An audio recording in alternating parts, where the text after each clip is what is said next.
armas M-Tükk podcasti kuulaja. Oleme teiega siin teise episoodiga. Mina olen Maria siis. Mina olen Karolin ja meie selle episoodi külalisteks on 2 härrasmeest meie lemmikust Streetwear Rõiva ja Ketsi ettevõttest Polsist. Tere tulemast Reija Aabolu ja Aleksandr Dmitrijev. Tere. Tere. Mina hüppaks kohe sinna Polsisse ja räägiks siis kohe tutvustavalt sellest, mis see on, kus see tuli, kust alguse sai ja kuidas teie sinna jõudsite. The floor is yours. Ma vist alustan siis jah, sest ma olen natuke kauem olnud kui Aleks. Ühesõnaga, esiteks tänud, et kutsusite. Väga vahva. Aitäh, et sa tulid. Mõnus süke reedane tööpäev, et ei pea kontoris istuma, saab hoopis lobiseda. Aga meil oli just siis, kui tuli see podcasti kutse, siis tegelikult Polsi looja on selline inimene nagu Karmo Ruusmaa, kes on meie kontori OG, meie loovjuht, kõige selle nurgakivi panija, seega ma ei tea, kumba kämmi ma nüüd vaatan pean, aga Karmo, sulle suur shoutout. Asjalt tegid ja istusime maha ka temaga, lihtsalt, et niisama veel korra üle käia, mingid asjad arutada ja põhimõtteliselt tegelikult tema on jah selle nurgakivi pani ja see sai alguse üle 10 aasta tagasi natukene, täpselt kuupäeva kahjuks ei oska teile öelda. Ja tegelikult oli alguses täiesti korvpallipood. Polnud mitte midagi tavaketsidega seotud, et Karmo ise töötas Saksamaal, Kiks, selline bränd, ja tuli Eestisse, tahtis oma enda asja teha ja hakkas, ma ei tea, võib-olla kes siin natuke võib-olla mäletab, siuke ajakirja oli nagu Basket, mis rääkis siis korvpallilugusid Eestist. Ja ma mäletan ise, et tagakaanel oli alati reklaam, kus sa said osta siis särki, kus oli mitte näiteks nagu Chicago Bulls, mis on üks NBA klubi, aga Chicago Bullid ja siis Karmo oli ise selle kõik üle joonistanud ja müüsid nagu siukest asja. Igas särgid, pusad, kõik jutud.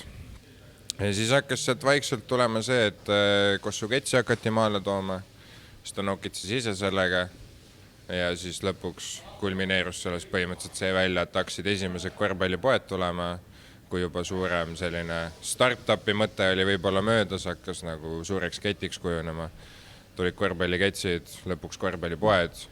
Ja nüüd tegelikult fast forward nüüd 10 aastat, siis tegelikult me oleme laias laastus 75% vaba ja fokusseeritud pood, ehk siis meie sinine kontseptsioon, ma ei tea, kellele siin tuttav on, kes teab, kas on käinud, kes ei ole, ja 25 on endised korvpalli, aga põhimõtteliselt tuleneb sellest korvpalli temaatikast, mis meil on nagu alati olnud, alati jääb, aga ta on täiesti teistmoodi siis nüüd nagu üles ehitatud, ütleme niimoodi. On arenenud palju. Ja nagu arelikult. Ja see teine pool oli see, kuidas meie siia saabusime. Jah, võite tutvustavalt öelda ka, et mis te teete, mis teie tööülesanded on? Alusta sina siis. No ülesandedest me räägime hiljem, sest praegu ma olen Polsis 5 nädalat või 6 nädalat olnud. Okay. Ma alles tulin ja sellepärast meil on kaos. Me jagame kohustusi jooksvalt ja vaatame, kes mida teeb. Aga mina tulin ja ma nägin töökuulutuse, sest ma töötasin pikalt agentuurides, ma töötasin meediaagentuuris, digiagentuuris, loovagentuuris ja natuke PR-is. Ja kõige rohkem kogemuse ma sain võib-olla AG Creative'ist, kus ma olin loovjuht ja strateeg. Ja siis suveks ma võtsin endale pause, kuna ma olen iseloomult nohik ja te varsti näete ja kuulete seda, kui ma hakkan vastama digimõõdikute teemadel ja muud. Aga et ma alati võtsin rohkem kohustusi ja kui ma olin meedias, oli vähe, tahtsin loovad teha, kui ma olin loovas, tahtsin meediat teha ja siis suvel ma olin lihtsalt konsultant agentuuride jaoks. Ma konsulteerisin meedia- ja loovagentuure ja ma tahtsin mõlemad teha, mõlemaga jätkata. Ainuke võimalus teha mõlemad on bränd või nagu agentuurides me ütleme kliendi roll ja ma hea meelega võtsin selle töö üle. Ja Polsi on see bränd, mille üle ma tunnen uhkust, et see logo on mu LinkedIni profiilis. See oli ülikõva, kui ta tuli kontoris, ütles seda, siis ma nagu tundsin ka, et nüüd me oleme päriselt kuskile võib-olla jõudnud, et nagu inimestel ikkagi ja väga nagu meeldib. Aga ma ei tea, no jah, selles mõttes Aleks on suht uus, mina olen kauem olnud. Ma ei tea, kuidas ma üldse tee leidsin, ma just eile mõtlesin ka selle peale ja põhimõtteliselt mu parim sõber samamoodi töötab Paulsis. Läksime alguses klienditeenindajateks, tema mind kutsus ülikooli kõrvalt, läksin sinna tööle ja siis sealt hakkasin lihtsalt samamoodi tõusma ja nüüd me põhimõtteliselt Aleksiga siis me oleme kogu turundust Baltikumis, on ka teisi liikmeid, aga nii-öelda meie siis nagu vastutame ja teeme ja siis ma ei teagi, kaua ma olnud olen, ma kunagi käisin vahepeal 4 kuud olin ära ka. Ühesõnaga, ma olin poetöötaja ja siis läksin sealt kuidagi edasi kontorisse turunduse peale ja nüüd äkki mingi 3,5 aastat või isegi 4 aastat saab vaikselt täis nüüd nagu turundustees. See on väga lahe, ma tahtsin lihtsalt lisada, et see on väga lahe Polsi kultuuri osa, ettevõtte kultuuri osa. Suurim osa inimestest, kes meiega on kontoris iga päev, alustasid poodides. Ettevõtte toetab oma inimese. See on suht haruldane ja väga äge. See on tõesti vinge. Jah, võimalus üles minna ettevõttes on väga äge ja väga oluline. Sa ennem ütlesid, et siuke töökas reede, et täna on reede. Milline teie tavaline reede siis välja näeb? Happy Black Friday! Praegult on see musta nädala see hullus, et ma ei tea, üks väga raske kuu on olnud see november, sest et turundusliku poole pealt, kui sul on kampaania otsa, et jah, me praegu siin on novembri lõpp, meil on see must reede, mis on nüüd must nädal, järgmine aasta ilmselt on see terve must kuu. Soomes ta juba on must kuu, et ja siin on veel olnud igasuguseid esmaspäevi, mis iganes, aga ma ei tea, reede on alati siuke päev, et sa nagu jällegi nagu turunduslikus mõttes ma arvan, et see täiesti oleneb, mis periood sul on, sest et nagu mulle nagu meeldib niimoodi öelda ja mõelda, et tegelikult turunduses sa väga nagu ei puhka kunagi, sest et sa ei tea kunagi, millal võib tulla mingi uudis, mis on oluline võib-olla või millal, ma ei tea, on mingi koostöö või mingi projekt, mis nagu nõuab, et see täiesti nagu oleneb, aga eks ikka reedel vahepeal tellid purksi kontorisse ja natuke puhkad ka ja ehk see selline 8-5 tööpäev ei ole? Hästi varieeruv. See on kuskil lepingus, nii on, aga päriselt turunduses ei ole vist nii, aga reede ongi see päev, millal sa planeerid, mis hakkab tulema järgmine nädal. Esmaspäeval sa vaatad selle plaani üle ja teise päevast 4 päevani lihtsalt toimetad ja deliverdad. Jaa, aga kuidas te reede õhtul siis nädalast puhkate? Kas käite väljas sõpradega, pigem eelistate kodus olla? Sul on põnevam elu. Mul on põnevam elu või? No jällegi täiesti oleneb, selles mõttes vahepeal on ka niimoodi, et sa pead laupäev-pühapäev tööd tegema, et sul ei ole nagu väga seda puhkamomenti ja siis esmaspäeval sul on juba suur turundusmeeting, mida me läbi viime ja me peame uut nädalat tegema. Aga ma ei tea, esialgu lähed kindlalt reedel trenni, et saad veits nagu pingeid maandada, ma arvan, ja siis ma ei tea, kui ikka mingi äge üritus on, muidugi lähed vaatad öölokaale ka nii-öelda, aga jah, täiesti, see on hea küsimus, ma ei tea, mida ma reedeti teen. Aga mida, Breaking Badi vaatan. See on põhiteema. Kodune pigem siis. Jah, ilmselt küll. No alguses trenn, et lihtsalt saad ärevusest vabaks. Ja siis ongi mingi socializing sõpradega, midagi sellist.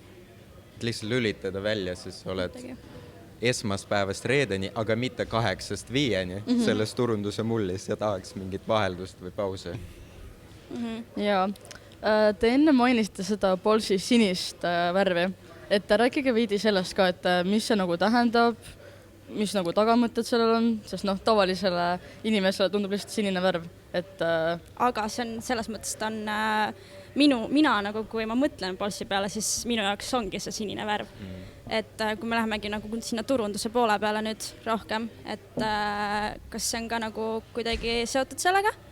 Kindlasti. Väga hea, et kui see seostub, siis me oleme oma tööd hästi teinud. Et rääkige natuke sellest sinisest värvist. No selle sinise värviga on niimoodi, et seal on nüüd nagu 2 asja. Üks, mis mina ise välja guugeldasin, mis on nagu teooria ja siis on reaalsus, miks see sinine värv tuli. Ma alustan teooriast. Teooria on see, et sinine värv on väga selline kliendisõbralik ja ta läheb inimestele meelde. Nüüd, kui ta on sul eriti, sinisel on, meie sinine on väga spetsiifiline. Siuke võib olla nagu siuke kärts sinine, ütleme. Särtsakas. Jah, särtsakas. ja reaalsus on selles, et see oli üks Karmo lemmikuid värve, mille järgi ta tegelikult tegi. Ja sest, et alguses oli must, oranž ja need on praegu üle kandunud siis meie basketball poole peale, eks korvpalli poole peale. Ja siis oligi, see sinine oli reaalselt ta lemmikvärv ja niimoodi see toimis. Tegelikult esimene Rocca al Mare pood, kus mina ka töötasin, oli tegelikult must ja valge. Seal ei olnud mitte midagi sinisega seotud. Aga see oli selline testperioodi pood põhimõtteliselt ka, et nagu vaadata üldse, kuidas see toimib, kas kliente huvitab, kas seal üldse nagu, kas sellel on nagu huvi. Ja seal said esimesed nagu infot kätte, et tegelikult on pointi ja siis juba tehti Ülemistes esimene sinine nii-öelda lifestyle kontseptsiooni pood. Ja nüüd see on üle Baltikumi niimoodi läinud. Et algus oli edukas. Jah, no võib nii öelda, selles mõttes, et eks lõpuks seal konkureerisid 2 poodi kõrvuti, et Rocca al Mare ja Ülemiste ja neid korvpallipoode oli ennegi, aga muidu jah, see sinine värv üleüldiselt nüüd, kui võtta juba see kogu meie strateegia ja kogu meie suund, kuhu me lähme, siis see ongi kõik sinine, et me tahamegi tegelikult niimoodi, et kui inimene näeb seda sinist värvi, siis tal kohe käib hops, see on pool see. Et ma tean, et mis asi see on, ma olen näinud seda, ma tean, et ma ei tea, nad on äge bränd, mis iganes, kõik see jutt sinna juurde.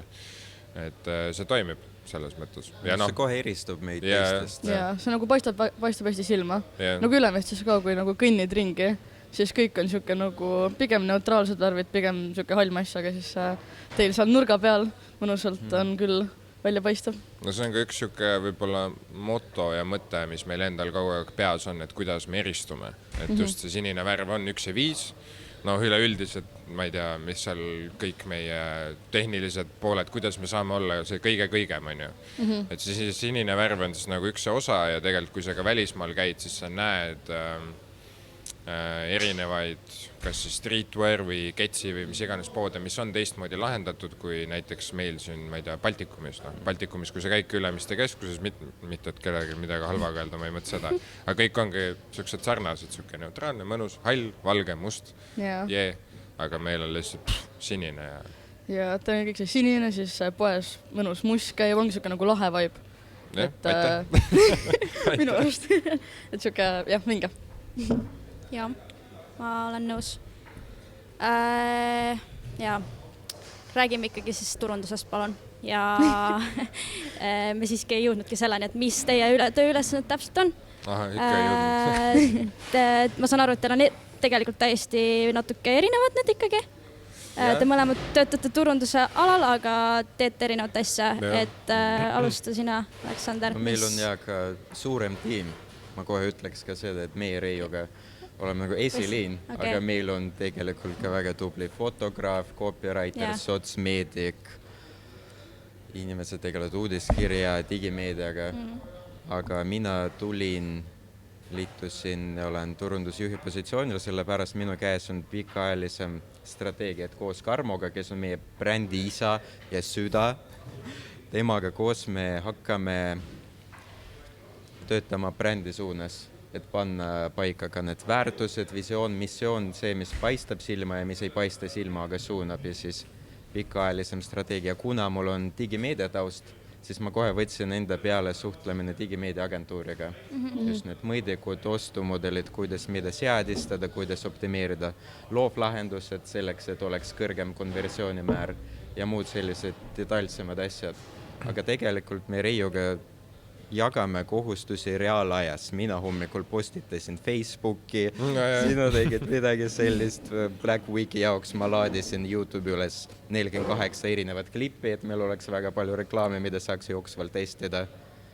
Aga sul on pikem loetelu ja siis saabki lihtsalt nimetada, mida me teeme, sest me jagame igat töölõikud. Praegu me jagame kõike, mida me teeme. Me jagame kõike hästi, et esiteks on see, et meil on kuidagi siuke, see tiimi hing on ka meile hästi oluline, et meil on nagu väga äge kollektiiv ja see ongi tihtipeale on see, et sul võib olla kusagil lepingus või see üks ametinimetus, mis sul on, aga reaalsus on see, et sa teed 500 asja korraga, sest et lihtsalt keegi peab need tegema ära ja sa võtad ise selle vastutuse ja teed ja möllad, et selles mõttes, et minu tööülesannetest mina olen siis võib-olla rohkem see, ma ei tea, suhtleja tüüp, mul on hetkel kulmineerinud kõik mingid koostööd, projektid, samamoodi Eestis, Lätis, Leedus, Soomes siis meil on erinevad inimesed nendes riikides, siis, keda võib-olla siis mina ka manageerin, et ma siis aitan neil teha, ma ei tea, erinevaid projekte, nõustan neid, mingid samamoodi koostööd, influencerid. Samamoodi, mis puudutab, nagu Alex ütles, tema täna hommiku postitas Facebooki, sest et ma ei tea, mina võib-olla ei jõudnud, siis ma pigem tegelen siis, ma ei tea, Instagrami, TikToki, igast selliste asjadega, et siin on, see list on palju nüüd, ega samamoodi Black Friday jaoks Alex postitas, ma ütlesin, palju neid YouTube'i? 48 YouTube'i ja... No, ma kirjutasin siis näiteks, või mina tegin siis üles 2, ei tea isegi peast öelda, üle 20 blogipostituse, sest et lihtsalt on vaja, et see on üks meie nii-öelda landing pages. Et jah, see on siuke raske öelda, siuksed hunt kriimsilmad natuke mõlemad võib-olla, aga see on kõik, see ongi niimoodi, et ega ka meil tegevjuht või ostujuht või midagi samamoodi osaleb turunduskoosolekutel, samamoodi kõigil on omaenda sõna öelda, arvamused, et see ongi ülilahe nagu tegelikult. See on täiega lahe, et saab kõike teha päriselt ja meil on ka väga palju suhtlusbrändidega. Puma, New Balance, Nike, lepime nendega kokku, mis on need järgmised mudelid, tulevased trendid järgmiseks aastaks, planeerime, et Reiol on väga hea suhe kõigi nendega, üritused. Retaili me ei tee, meil on selleks. Anneli. Kaupa me ei osta, ütleme. Seda me ei jõua teha lihtsalt. Et jagate kõik ülesanded kõik omavahel ära, siis on endal ka tegelikult veidi lihtsam kui pigem see, et kõik nii-öelda endale kuhjub. Ja seda ka, ja ma arvan, et alati on, kuna meil on äge tiim ja meil on ägedad inimesed, kellel on siis võib-olla, ma julgen isiklikult öelda, väga hea maitse ja selline tunnetus, kus võiks olla või mis see visioon võiks olla, siis sul on hea, kui sul on mitu mõtet korraga. Et võib-olla sa jõuad oma peas ainult sinna ühte poole, aga siis sul tuleb kõrvalt mingi arvamus, mis ei ole nagu selline negatiivne arvamus, vaid lihtsalt ta aitab sellele juurde ja sa jõuad tegelikult lõpuks oma sihtmärgini võib-olla palju edukamalt, kui sa üksi oleksid. Ta aitabki kulmineeruda kõike kokku. See on väga vinge. Jaa, kindlasti. Saab kõike teha. Enne kui sina liitusid, kas sa tegid seda üksi või sul oli ikka... Ei, mul on olnud siin teisi inimesi ka, aga mingi hetk ma jäin üksi. Kuidas sa siis hakkama said? Ei, no selles mõttes, et nagu me enne mainisime ka, siis Lätis, Leedus, Soomes meil on abilisi, pluss meil on siin Eestis ka, et jah, võib-olla see suveperiood ja alates siit kevadest ma olingi natuke aega olin üksinda, aga mis seal ikka, see oli, selles mõttes töö sai tehtud ja ma olen edukalt ja väga hea meel oli, et Alex tuli ja selles mõttes seal ei ole mingi küsimust, alati saab tehtud. Kui sind ennast huvitab tegelikult, siis siin ongi see, ma ei tea, kuidas seda Alex tunneb, aga ma tunnen pigem seda, et see töö on nagu hobi ja töö koos. Et see ei ole see, et sa lähed sinna vastukarva, et sa oled nüüd, ma olen tööl ja ma pean nüüd tööd tegema, vaid tegelikult sa ikkagi istud seal, sul on väga tore olla, sa teed kõike, mis on väga lahe ja tore. Et see annab nii palju juurde, sa oledki nõus panustama sinna 100% rohkem kui muidu. No meil üldse terve tiim jagab seda Polsi DNA-d, kõik on sneakerheaded ja fännavad seda täiega ja turundus on see töö, mis on päriselt põnev.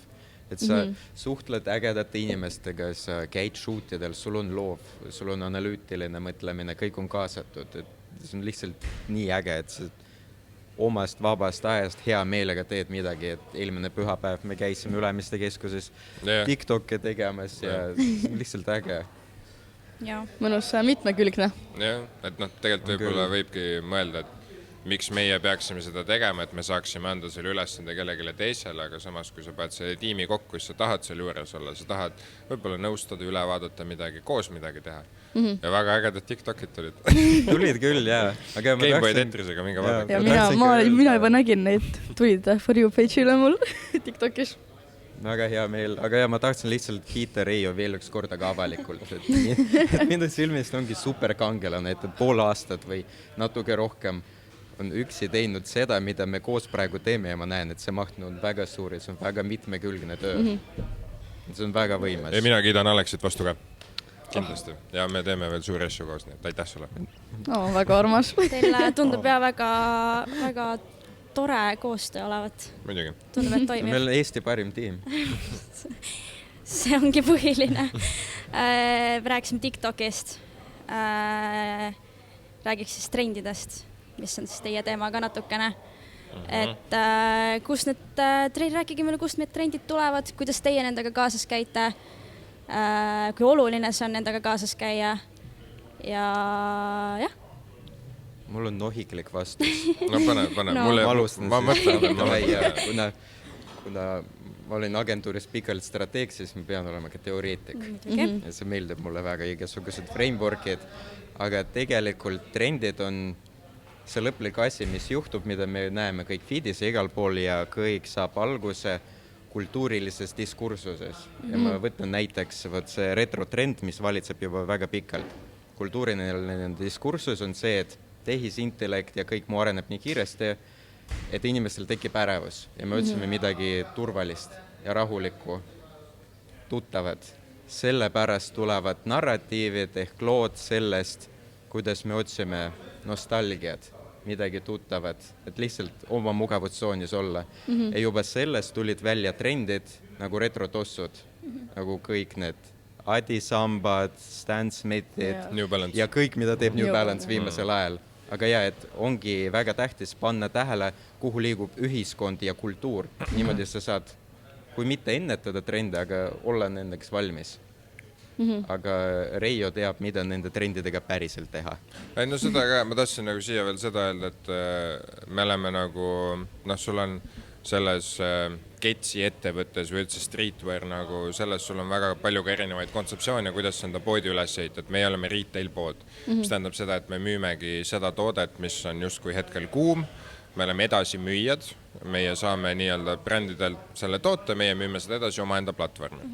Ja nende trendidega ongi see, et meie justkui nagu me teame võib-olla siis nagu natuke ette ka, mis tuleb nagu toote mõttes siis, et alustades sellest, et ongi igast erinevad kataloogid, kus sa ju näed, mis toode tuleb, ja siis meie kui turundusinimesed, meie saame samamoodi seda kataloogi näha, meie saame juba põhimõtteliselt teoreetiliselt, kui me väga tahaksime, siis aasta aega ette mõelda kogu strateegia või plaani, kuidas me midagi tegema hakkame. Ja nende trendidega see, nagu kas nendega tuleb kaasas käia, kuidas nendega tuleb kaasas käia, siis ma arvan, et brändi ja üleüldise mõttes siis ilmselgelt sa pead nendega kaasas käima, pluss kuna ka see toode on meil täpselt see, mis on hetkel seal trendi fookuses, siis sul ei ole võimalust mitte sellega põhimõtteliselt kaasa käia. Mis nüüd puudutab neid kõiki, ma ei tea, kuidas sellega kaasa käia, siis võib-olla kus ka meie ise inspiratsiooni võtame, on ka see, et mida võib-olla meie klient ise ootaks, sest et me ka analüüsime omaenda mingit materjali, mida me teeme, ma ei tea, alates sotsiaalmeedias kuni digini välja, on ju tegelikult me kõik käime üle, mis toimib, mis mitte. Sa näed võib-olla seda, et mida teeb ülejäänud maailm selle trendiga, et kui siin näiteks 2 aastat tagasi hakkas buumima näiteks New Balance bränd, totaalselt buumis. Siiamaani läheb neil väga-väga hästi, sest et neil oli trendvahetus, sul oli retro nagu jäi, sul oli retro basketball kategooria, kus siis oligi Nike Dunk, Air Force Low, kõik sellised brändid, sellised mudelid, Jordan 1, Jordan 4, kõik asjad, mis olid nagu täiesti niimoodi, et sa läksid kas või siin samas suvel kõndis enda Blessneri, see kõigil olid Nike Dunk Low'd jalas, sul ei olnud isegi valikut, et sul ei olnud neid. Endal oli ka mingi 3 paari juba lihtsalt järjekorras, et kannan. Aga mingi hetk inimene, see hakkas nagu muutuma, sest et ta ei ole niivõrd mugav, inimene hakkas seda mugavust otsima, inimene läks veel rohkem süvitsi sinna retro stiili sisse, leidis New Balance'i, kes teeb sul retro runningut ja nüüd on sul tulnud siin Adidase näol on sul tulnud retro football ja ma ei tea, mis iganes asjad sinna veel juurde. Ehk siis sa hakkadki vaatama, mida see inimene päriselt tahab, mida ta kannab, sinna suunad oma fookuse ja siis leiad inspiratsiooni, et kuidas seda teha. Ja siis meie võtame siin inspiratsiooni ja siis me keerame senna veel 180 kraadist, me teeme seda oma enda moodi. Ja, et sa ei tohi ignoreerida trende, aga sa ei pea neid kopeerima ka. Esiteks me oleme Eestis või Baltikumis ja Soomes, see on selline geograafiline kontekst, millega peab arvestama, aga muidugi Polsi, meil on oma käekiri, et me keerame seda veist teistpidi. Nende trendidega kaasas käimine tekitab hästi palju tegelikult ka seda fast fashionit. Et mida näiteks teie arvate sellest, kuidas teie üritate seda vältida Ballsis, et fast fashion ei tuleks nii-öelda suureks probleemiks? Kas ta nüüd otseselt nagu väga suur probleem on, ma ei oska öelda. Eks ta on siuke... ma küsisin su käest kontorist, sa ei taha öelda, mis sa ütlesid? No ma võin öelda, et meie Ballsis ei toeta seda ja kui võrdlete hinnad, mis meil on T-särgi eest ja mujal, see on veits kallim, sest kvaliteet loeb. Samuti väga suur osa toodetest, mida me müüme, on selline nii-öelda klassika, nagu need retroasjad, nad on kvaliteetsed. Aga tegelikult see taaskasutus on väga äge trend. Me ei ole veel sinna jõudnud, meil on mõned mõtted selle kohta, aga mulle meeldib alati välja tuua näidiseks sellise brändi nagu Pangaia, kellel on kallid kvaliteetsed tooted, aga nad on nii kindlad oma kvaliteedi üle, et nad ostavad tagasi oma tooted ja neil on e-poes nagu uued asjad ja second hand samas kohas, sest nad tunnevad uhkust oma kvaliteedi üle ja see on päriselt kvaliteetne ja nad saavad endale lubada seda. Ja ma enne paar aastat tagasi elasin mingi aeg Rootsis, seal on väga populaarne second hand kultuur. Ma ostsin oma elu esimesed second handi asjad ja nad on kvaliteetsemad kui väga palju uut, mida ma olen ostnud. Aga kas nad olid nagu mingid suure brändi omad või? Jaa, H&M and Kenzo collab. Okei, collab. No selles mõttes, ma arvan, et siin ka need brändid, mida meie müüme, kui me toome nüüd selle jätkusuutlikkuse ja üldse selle recycle asja siia sisse, siis tegelikult aina rohkem hakkavad ka brändid oma enda toodetes seda kajastuma. Näiteks, ma ei tea, meil on müügil Nike ketsid Space Hippi, mis on näiteks 50% prügist toodetud. Ta ongi selle massi osakesed, siis tehnoloogiaga pandud üles, nüüd ta on kett, sa saad seda kanda. Ja aina rohkem sa näed, on särgid, materjalid vahetuvad, et ma ei tea, mina ütleksin selle fast fashioniga see, et ka mina juhtun nendesse poodidesse, kui sul on midagi kiiret sealt vaja, ma ei hakka üldse valetama selles mõttes, et ka mul on mingi H&M-i särk kodus olemas, nagu see on okei, on ju. H&M särk. H&M-i särk, no sul on seljas see. Et ma arvan, et nii-öelda võib-olla stilistika mõttes on igati okei, sest et sa saad sealt midagi võib-olla sama ägedat kus mujalt, aga lihtsalt võib-olla natuke odavamalt, see on okei. Aga ma arvan, et kvaliteedi mõttes siis ma ei saa öelda, et ma ei poolda seda, aga ise samamoodi ma pigem mõtlen, et kas ma teen selle ostu, siis võib-olla tõesti nõks kallima, ma saan seda kvaliteeti, mida ma otsin, ma saan ka võib-olla seda lugu, mis on minul oluline, aga see on ka võib-olla see, et me oleme selles maailmas sees, et see on natuke teistmoodi. Tavainimesele see võib-olla niimoodi ei tundu, aga jällegi ma tean väga palju näiteid, et need, kes on sellise fast fashioni pealt võib-olla mõned, kas meie tooted või üldse mingid kallimad tooted ostnud, sest nad näevad seda vahet ja nad on kohe, et okei, ma saan aru, miks see võib-olla ka nii palju maksab. Et kvaliteet üle kvantiteedi. Ja no samas... Ma arvan küll, selles on midagi head, sellepärast, et see muudab su toode kättesaadavaks. Ja H&M on ka nii vastutustundlik, et nad võtavad need asjad kaasa, töötlevad ümber või ostavad isegi sisse. Et kui sa toodad seda eesmärgina, et su toode oleks kättesaadavam, siis see on hea ja kui sa teed sellest midagi pärast, töötled ümber, siis on fine. Selles mõttes on väga hästi, jah. Kui oluline teile isiklikult see jätkusuutlikkus on? Mitte nagu Ballsi mõttes, vaid lihtsalt teile. Nagu palju te nii-öelda jälgite enda tarbimises? Keskkonnasääst, jah. Sorteerime prügi üldse majas ja oma kodus. See on juba start, jah. Jah, tegelikult see on juba suur samm ja õnneks Eestis see on nüüd võimalik. Mõnes. Üleüldse tegelikult nüüd, kui käid ikka välismaal ja siis võrdled võib-olla tänavaid või üldse nagu linnapilti Eestiga, siis see on ikka täiesti ööpäev, nagu Eestis on nii puhas, nagu see on, mul on ülihea meel selle üle nagu vaadata ja üldse, sa saadki siin, ma ei tea, kas või palju jalu tegelikult käia, sul ei ole mingit ohtu, aga jah, ma et see mingi prügi sorteerimine, ma ei tea, viid jäätmejaama võib-olla õigesse kohta mingid asjad, kui on äkki mingi, ma ei tea, mingi ehitus või rehvid või ma ei tea, siuke normaalse inimese kombel, ma arvan, et ei hakka nagu ise halvasti meelega käituma.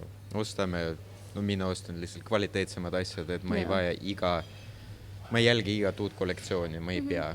Mul on midagi sellist klassikalist, basicut võib-olla, mida saabki kasutada pikemalt. Jah, mõistlik. väga head Jah. ideed. Siis korra uuesti siia trendidesse ikkagi tagasi, et sina mainisid, et teil on nagu, teie kopeeri kõik, et teil on ikkagi oma käekiri, mis on loogiline, muidugi kõigil on. Et võib-olla natuke kuulajatele siis selgitaksite, et mis teie käekiri on. Te teete aga siia juurde, te teete ka ju väga palju koostöösid erinevate artistide ja... Nüüd me võime tund aega järjest rääkida.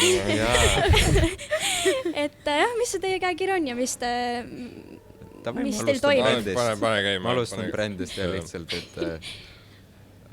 nagu ma ütlesin, et ma tunnen uhkust, et ma töötan Polsis, sest Pols on päriselt bränd. See ei ole lihtsalt kaubamärk või pood, vaid Polsil on oma nimi, oma nägu, käekiri, tone of voice, on nagu persoone, kellega sa päriselt suhtled. Sest väga palju retail-poode, need on lihtsalt kataloogid ja hinnad ja soodukad. Ja Polsil on oma nägu ja selle näo eest vastutabki Karmo, meie brändi isa, kes on selle loonud ja sellepärast ka suurim osa meie loovlahendustest, mis on poodides, mis on reklaamides ja kodulehel, on unikaalsed, sest ta on kunstnik, tal on oma käekiri, tal on lemmikvärv sinine, ta fännab korvpalli ja räppi ja suured räpparid on teinud temaga koostööd, mitte vastupidi, vaid nad tulid tema juurde, sest ta on tegelikult väga äge ja ta peab olema oluliselt kuulsam, kui ta on. Aga ta on natuke häbelikum ka. Ja ma tahtsin lihtsalt öelda, et võt on kunstnik, mis on väga suur võit meie jaoks, sest kui sa võrdled kunsti ja disaini, kunstnikul on oma arvamus, visioon ja ta lihtsalt jagab seda maailmaga. Aga disainer lahendab probleeme, tal on ülesanne, ta peab leidma mingi õige lahenduse, võib-olla õige toode. Ja õnneks meil majas on nii disainer kui kunstnik ja see teeb olukorra väga eriliseks. Et meil on kunstnik, kes paneb suure ilusa visiooni paika ja disainer, kes teeb sellest toimivad reklaamimaterjalid. Okay. Ütlesin nohik. Oled küll, jah. Aga see, jah, no see on jah, meie, ongi alates see sinine värv, kuni lõpetades selleni, et kui te vaatate meie, ma ei tea, disaine, siis hästi palju on ka selles nagu sellist graafilist oma käega kirjutatud asja, mis on täiesti unikaalne. On see meie näiteks kas või copy, mida tegelikult teeb meil copywriter, aga me oleme seda ka ise teinud aastaid, kunagi alguse saanud, et ongi, sul on slängi seal, ta on selline vabam, et ta ei ole võib-olla väga fokusseeritud sellele, et hei, meil on Ülemiste poes uus skets, palun tule osta seda, et see on ka mingi asi, mida me oleme ka kunagi teinud ja proovinud, see on okei, aga laias laastus me üritame hoida sellist vabat stiili, et inimesel oleks lihtsalt mugav seda lugeda ja huvitav. Nüüd kõik need koostööd, brändid, sellised asjad seal, mis te täpsemalt teada tahate, siis ma tean, kust ma alustan. No, kõike tahame teada, aga näiteks mille järgi te valite neid koostöösid, et sina, Aleksander, mainisid, et Karmo on hästi... Karmo on räpifänn, et teil ju koostööd ei ole kõik hip-hop artistidega? Ei ole, kindlasti ei ole. Selles mõttes see jällegi oleneb. See oleneb, ma arvan, kahest asjast. Esiteks, kui relevantne ta on. Sest et see ei ole jällegi nagu mingi saladus ega ka mingi musta pori kellegi peale visata, aga kuna me ise tahame relevantsed olla, me oleme, siis ka meie soovime teha relevantsete isikutega koostööd. Teine asi on see, et võib-olla ka see oleneb mingist brändist, sest et teatud artistid, inimesed, neil on välja kujunenud mingi bränd, mis neile väga-väga meeldib ja siis sa tegelikult pead vaatama, sest et just kui meie oleme selle brändi väike selline esindusgrupp siin Baltikumis, siis tegelikult vaatad, kas see üldse nagu sobib ka või mitte. Aga laias laastus me valime selles mõttes, et meile tuleb endale väga palju mingeid koostööpakkumisi, me ka ise näeme, hoiame 24/7 silmad lahti, kes on huvitav, kes mitte, nii nooremad kui vanemad generatsiooni.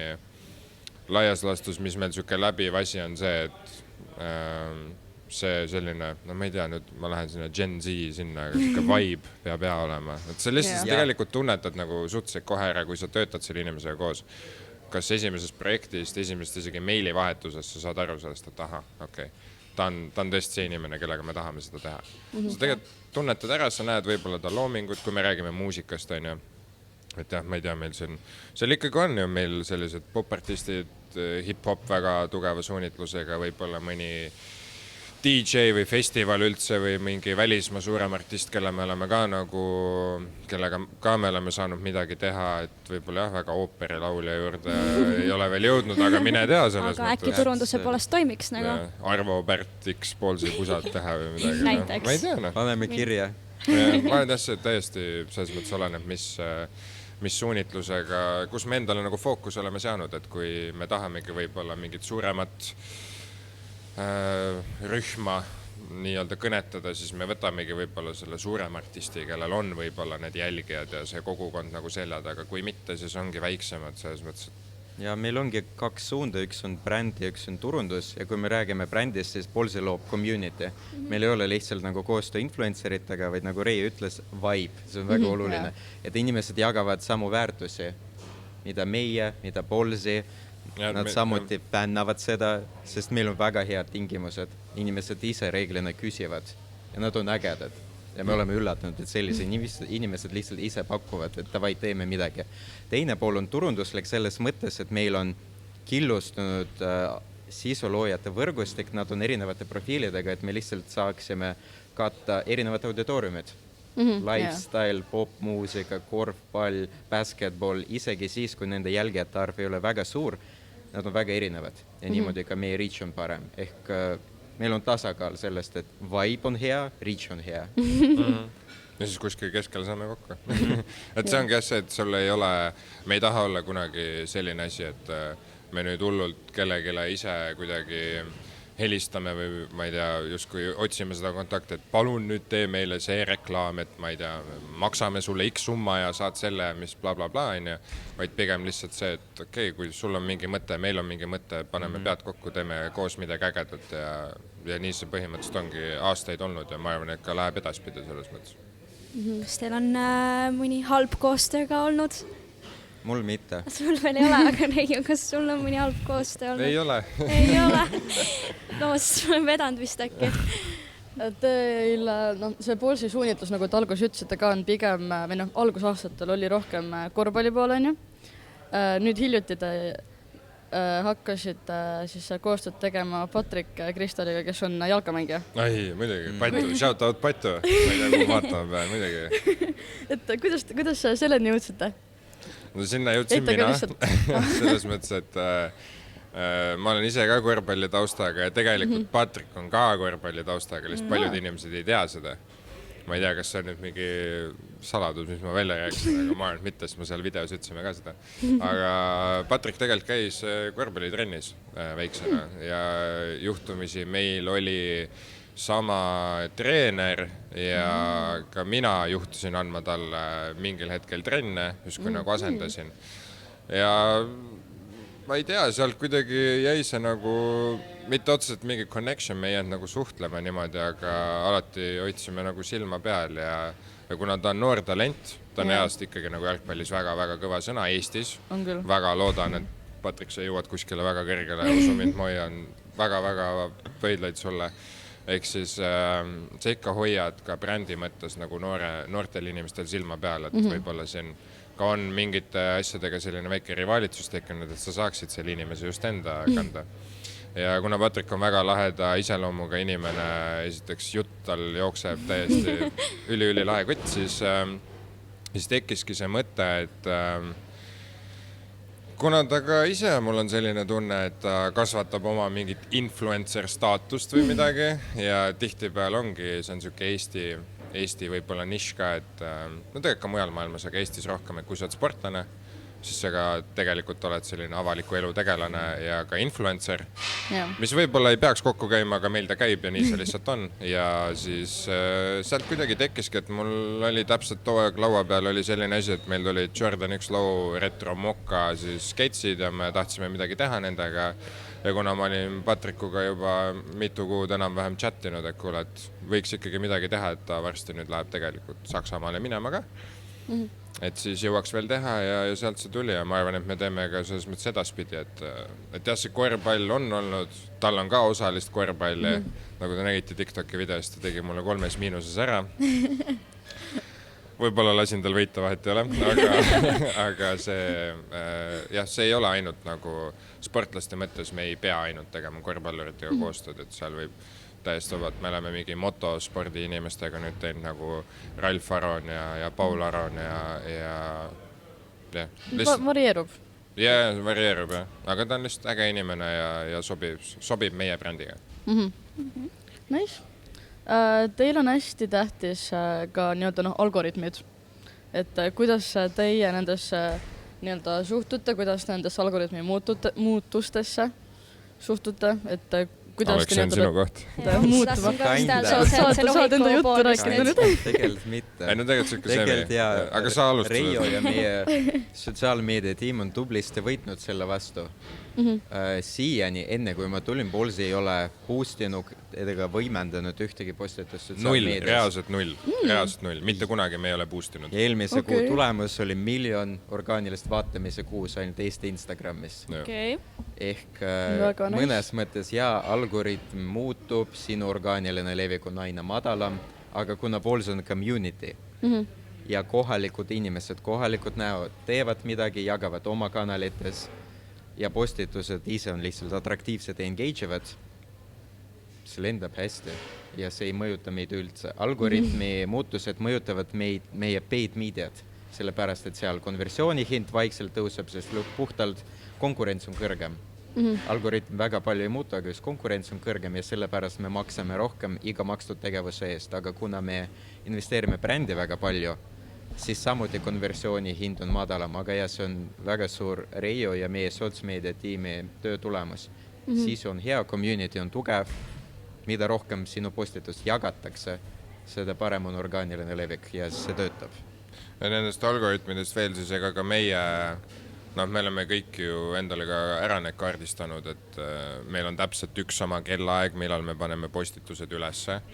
Sest et meie enda, sa kasutadki, sa saad tegelikult tänapäeval väga palju veel lisaplatvorme osta endale, kus sa saad võib-olla mingi info, et millal on kõige rohkem sinu, ma ei tea, vaatajaskonnal just see postitus lahti, et millal, mis kellaaegadel on. Ja sa teedki sellega, saad nagu muudatusi vaadata, et okei, ma ei tea, kell 8 õhtul näiteks inimesed vaatavad tüüpiliselt Instagrami, ennast neil ei ole võib-olla midagi muud teha. Meie teame, et kell 8 me paneme võib-olla postituse kell 6 üles, sest et saab väikese boosti juba orgaaniliselt alla, inimesed laigivad, vaatavad, kommenteerivad, jagavad. Kell 8 ta on raudpolt tegelikult sinu telefoni ees, sest et sa vaatad.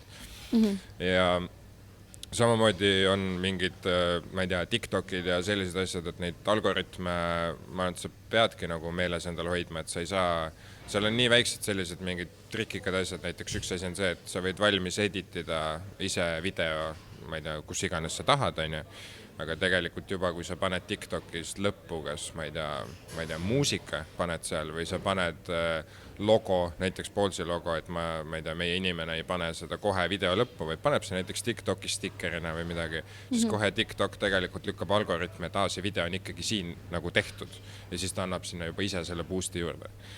Et neid tuleb nagu jälgida muidugi selles mõttes ja oma enda brändi või töökoha järgi siis lihtsalt vaadata, et mis sulle endale kõige paremat kasu nagu võib tuua. No ja siis on aktuaalne, et me jälgime hooaegasid, sest meil on hooajalised tooted ja muidugi, kui me eile näitaksime võrgutossud, see ei toimiks nii hästi nagu saabast näiteks. Et me arvestame sellega ja samuti me alati testime ja õppime, mis töötas eelmine kuu, teeme seda rohkem võib-olla, mis ei toiminud, canceldame, niimoodi me alati muudame midagi, mida teeme.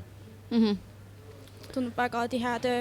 Kas konkurents on pigem tugev siis või kuidas selle konkurendiga on? Eesti maastikul siis? Või ei tunne muret? Minu arvates vähemalt... Mis teie arvate, mis meie konkurendid on? Ma ei tea, minu arvates nagu mul ei tule otseselt mingid nagu muud poodi, et kes nagu taolist või sarnast asja enda teiega teeks, et või võib-olla nagu Reede on nagu veits ka nagu noh, mingites osades sarnane, aga muidu minu arust olete teie ka nagu hästi-hästi unikaalsed. Et jah, nagu Essa mõttega mul ei tule kedagi nagu teile nii-öelda, mitte otseselt nagu konkurendiks silma, aga lihtsalt ei tule kedagi pähe. No siin jah, selles mõttes, et sa võid muidugi on võib-olla Reede ka konkurentst, et aga Reede on selline rohkem nagu, kuidas ma ütlen, veel nišikam kui meie. Et nad on väike, nad on niisugune butiigi ideega tehtud ja nende, noh, sa leiad sealt võib-olla väga palju mingi, ma ei tea, Rootsi disainer, mingeid brände tegelikult, noh, mis ongi sellised väga nišitooted, et sul võib-olla meeldibki see 10 inimesel Eestis, aga neil ongi selline vaade, et nemad tahavad seda müüa, see on nende oma, meil seda ei ole. Ma olen, mida rohkem ka edaspidi, siis ka meil tuleb tegelikult seda nišitoodet nagu veel rohkem sisse, et igast erinevad brändid ja asjad loodetavasti tulevikus. Ja mingid kollabid, aga noh, konkurentides siin noh, mingeid asju sa võid samamoodi panna, kas Sportland tegelikult mingeid asju, kuigi nad on veel ka nagu laiem, ja nad on võib-olla siuke, noh, sul on nii palju erinevaid teisi sihtrühmi, aga JD Sports on näiteks Leedus, ma ei tea, kas üldse ütleb midagi ja Lätis ka, kui ma ei eksi, kes on ka siis selline streetwear pood, väga suuri kett üle maailma, vahet ei ole, kus linna te lähete, põhimõtteliselt te näete J ja D, nõrk D, et kindlasti te näete seda. Saiseer oli siin, läks minema, et väga Zalando. palju. Zalando, About You tegelikult samamoodi, kui me veebi poole pealt mõtleme, et me ei taha kunagi ära unustada, et meil on tegelikult väga suur ja toimiv veebipood ja me oleme sinna väga palju panustanud ja panustame ka edaspidi, et neid konkurente ikka on, aga ma ei tea, keegi turundust ei tee nii ägedalt. Eks ikkagi ei ole muret. No jah, eks sa pead lihtsalt. Me vaatame välismaale rohkem, mida tehakse. Ma arvan ka, jah. Okay. Aga lähme natuke isiklikuma poole peale, et räägime teist natukene. Ma küsiks kõige esimesena, et sina ütlesid ennem, Reija, et sul töö on hobi ja töö käsikäes, et liiguks kooli poole. Kas te ülikoolis õppisite seda asja, mis te praegu teete? Kas oli kuidagi juba huvitav nooremast ajast? No nooremast ajast ei olnud võib-olla nii, aga jah, et kas see ongi päris see, mis te teha tahtsite? No mina täiega armastan oma tööd praegu ja ülikoolis ma õppisin psühholoogiat. Ma olen õppinud reklaami, ma läksin Tallinna ülikooli. Ma olen psühholoogia bakalaureus. Kus kohas Tallinna ülikoolis, jaa. Ma läksin sinna õppima selle samal põhjusel nagu iga psühholoogia tudeng, sest mul oli mingi viga. Ja siis ma tahtsin aru saada, mis see viga on. Ja siis, aga seal oli reklaamteooria loeng. Ja ma olen kohe arvanud, nagu mis ma enne ei saanud aru, et see on töö, et keegi teeb seda. Ma arvasin lihtsalt jumal saadab telekasse need fantastilised klipid. Ja see meeldis mulle ja siis oli selline online kataloog neti.ee, sest see oli väga ammu. Ma andsin, saad väiksin läks ja pain mängud, mängis mingid mängu. 33 aastat vana, jah. Nii, siis ma vaatasin reklaamiagentuuride topi. Number 1 oli AG Creative. Ja ma lihtsalt läksin lambist nende juurde, ütlesin, tere, ma tahan siin töötada. Mida sa oskad? Mitte midagi. Aga nad tegid praktikat, oma elu esimest praktikat, kutsusid mind. Ma olin 1 kuu seal, ma sain aru, et ma tahan seda teha. Ja siis ma töötasin täiskohaga Omnivas. Ma võtsin puhkuse ja käisin agentuurides praktikat tegemas. Lihtsalt tasuta omast ajast, sest ma tahtsin. Siis mulle hakati maksma nende projektide eest. Oota, mis sa seal Omnivas tegid?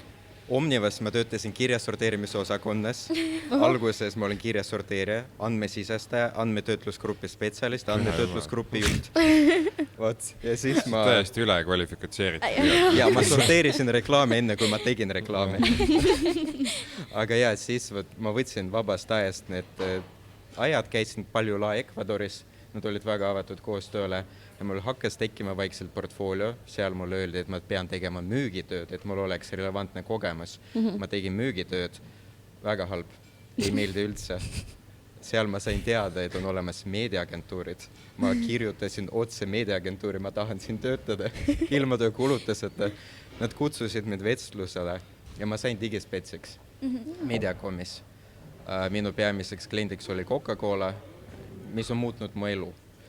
Sest ma tegin digid, hakkasin juurde õppima asju, hakkasin socialit tegema, siis influencerid, siis me tegime räpivideot Tigranniga, siis me tegime ürituse Coca-Colaga ja nii mind kutsuti Age Creative'i tegema digid. Tagasi siis Peale praktikat, jaa. Ma olin praktikal seal. Kaua see siis nagu aastate vahemikus nagu? 4 aastat, jaa. Ja siis mind kutsuti sinna tegema digid. Ma kutsusin Coca-Colad endaga kaasa ja sain loovjuhiks, sest Age Creative'i tugevus, nagu ma rääkisin siis, kui värbasin inimesi, on see, et sa saad olla sina ise. Ja miinus, et teised saavad olla nemad ise.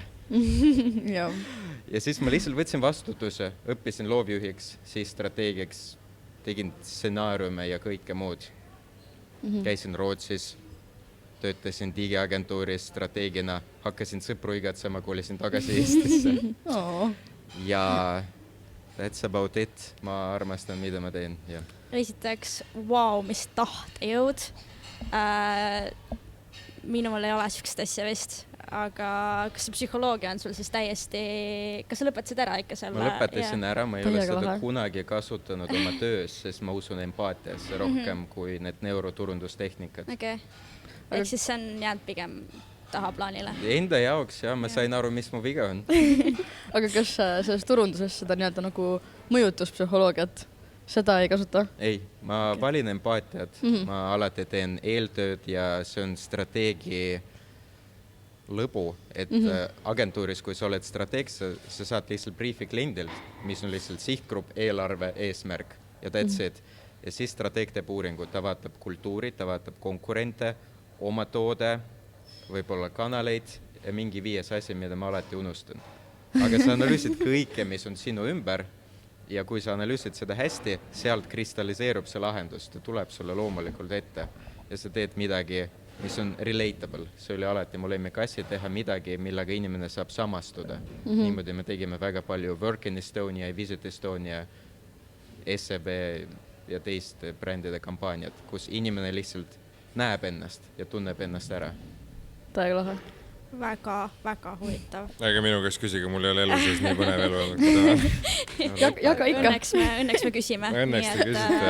No see on huvitav, ma ei teadnud, et sa psühholoogiat oled õppinud. Tegelikult mul oli samamoodi, mina läksin peale keskkooli meditsiini õppima, ma õppisin õeks. Lõpetasin. Tallinnas, Tartus? Tallinnas. Lõpetasin, jah. 3,5 aastat õppisin. Aga tegelikult oli niimoodi, et ma poole pealt sain aru, et see ei ole mulle. Aga see oli ka päris keeruline aeg, sest see on niisugune natuke nüüd sünge, aga ma olin COVID aeg, olin hästi palju tööl ja nägin kogu seda elu ja asja, mis seal toimus ja natuke ikkagi pani mõtlema. Ja siis tegelikult peale esimest aastat juba, kui ma ülikoolis käisin, ma ei mäleta isegi esimese aasta jooksul, siis ma sattusingi tegelikult Poolsisse tööle. Ja täpselt samamoodi, et kui mul töötasingi täiesti, kuna miks ma ütlen, et see on hobi, siis see ongi see, et ma tulen ise nagu korvpallitaustaga, kogu see ketsimaailm ja kõik see sai tegelikult juba väiksest peale alguse, kui ma ei tea, vaatadki neid NBA superstaare, Kobe Bryantit või Michael Jordanit või keda iganes, kes mida kandi, siis sa oled nagu, et oppaadi, ma nüüd tahan samamoodi nagu tema hüpata, visata kõiki asju, mul on vaja just neid ketse eest, et ta teeb seda selle ketsiga. Ja sealt see pisik nagu hakkas ja kogu võib-olla see mingi riietumistiil ja mis iganes ja siis kuidagi, kui ma Poolsis töötasin, olingi täiesti tavaline klienditeenindaja selles mõttes, aga ma olen üleüldiselt ise olnud siuke hakkaja inimene, kes tahabki ise võib-olla pusida ja proovida ja samamoodi praktiseerida ja väga palju nagu ei ütle, et pigem nagu, et ma ei tea, las ma siis võib-olla failin, aga proovin vähemalt, et saan ikkagi mingi kogemuse. Ja siis ma tegelikult läksin enne lõputööd läksin ühte kohta üldse meditsiini müügijuhiks ühte firmas, kus mulle üldse ei meeldinud. 4 kuud ma seal olin, tulin kohe ära, jäin Poolsit igatsema reaalselt ja siis see oli täpselt too aeg, kui TikTokid ja asjad hakkasid buumima. Ja tegelikult ma tegingi ülikooli kõrvat lihtsalt TikToke ja tegelesin mingite korvpalliprojektide ja mingite asjadega ja ja üks päev olin lihtsalt ise kontoris, möllad teed, järgmine hetk olengi laua taga ja sealt hakkad tegema ja ma olengi ise selles mõttes kõike nagu õppinud, et samamoodi see digipool ka hetkel iga päev loed mingeid artikleid, kuulad mingeid seminare, asju, et ka mina näen ja tahan ja vajan seda digipoolt, on ju, et ma ei ole veel jõudnud seda õppida. Aga jah, ma ei ole ka, samamoodi ma ei ole kunagi isiklikult nagu turundust õppinud, vaid kõik ongi täiesti, mis on siis katse-eksitusmeetod või kuidas öeldakse, et sa lihtsalt hakkad pihta ja kui sa ise tunned ja lõpuks saad ikkagi aru sellest maailmast ja viitsid siin ise panustada, et siin ongi väga palju oma aega läinud. Ega mul ei olegi väga palju mingit oma aega olnud, ütleme nii, aga ma arvan, et see on väärt olnud seda ja see on nagu see kõige tähtsam.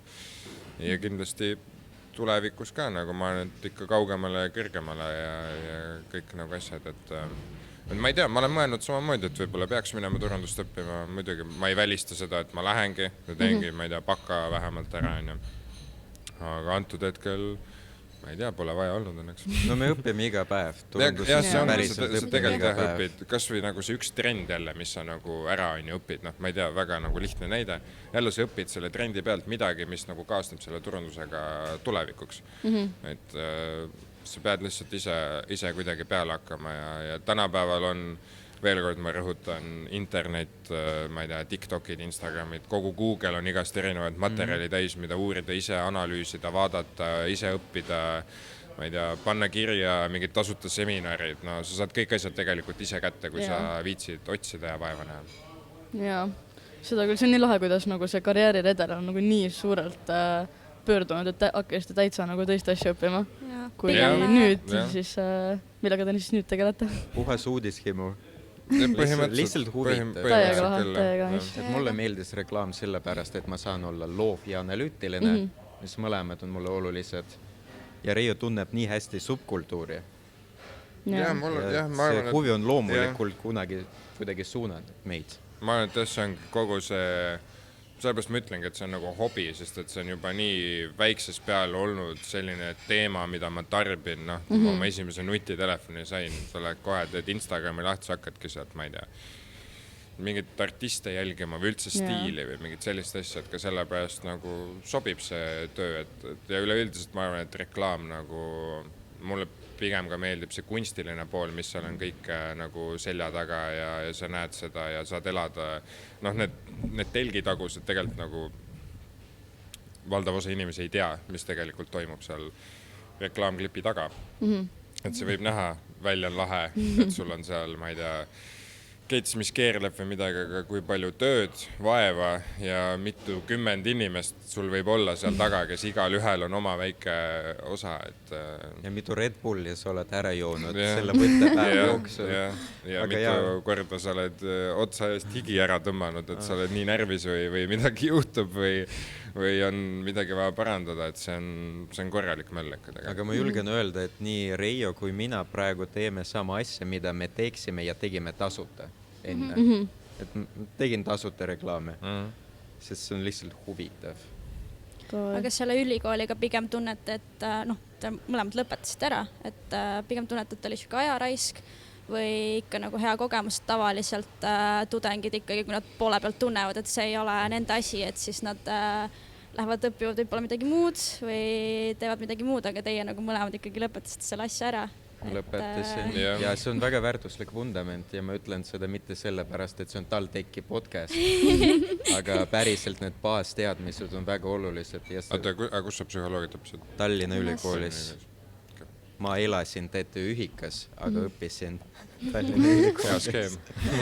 No Mustamäe park. Ma ütleks ka, et nagu see ei ole kindlasti ajaraiskama, et jah, ma õppisin, Okei, samas nagu psühholoogia, sa võid võtta selle reklaaminduse ja kõige selle, sa näed seal mingidest, ma õppisin täiesti teist asja, aga elu sees ma ei ütle, et see on, ma ei tea, aja raiskamine või midagi, sest et sa ei tea kunagi, kui sul midagi võib juhtuda elus või mis iganes. Sul on hea, kui sul on paber olemas, esiteks ka, ma ei tea, üleüldiselt sa saad öelda, et sa oled kõrgharidusega inimene, mis on väga tähtis osa. Ema on rõõmus. Ema on väga rõõmus. Et ei ole kindlasti aja raiskamine. Ja ma arvan, et seal ei olegi selles mõttes, muidugi kui sa tunned, et sa tõesti ei suuda ja ei jaksa, siis muidugi vahet eriala, täiesti okei asi, mida teha. Et, ma vahetasin, ma õppisin keskkonnakaitset enne, kui ma hakkasin õppima. Ei, no sa oled täiesti mis taust sul on? Crazy. Aga teeme lõppu siukse kiire küsitluse niimoodi, et nii-öelda flash küsimus, et sa TikTokis oled teinud neid küsitlusi, et mis on teie mingi dream catch mingi Jasminiga ja Kirotiga. Me teeme nüüd teile seda. Mis on teie dream catch? Kumb alustab? Mina või? Ei, no jah, ütleme nii, et ma võin näidata ka või? Pamm, see on Jordan 4, aga Dream Catch on, see on Jordan 4 Breed, aga Dream Catch on Jordan 4 Toro Bravo. Kõige esimene catch, mis mulle eales meeldima hakkas ja riburada pidi väga palju Kobe erinevaid catch'e, aga Jordan 4 Toro Bravo. Ja mul on lihtne, mul on see Adidas Handball Special, mida ma sain 2 aastat tagasi, sellepärast, et kunagi lapsepõlves mul olid samuti Adidas Handball Special musta värvi. Sellepärast on Dream. Jep. Väga vinge. Väga vinge. Te olete päriselt väga ägedad ja väga tugeva tausta ja väga huvitavad inimesed. Aleksander on tugeva tausta. Ei, sul on täpselt samamoodi. Ma teast, Aleks avas väga, ülilahe. Saime nüüd uuesti tuttavaks. Saite üksteise kohta rohkem teada.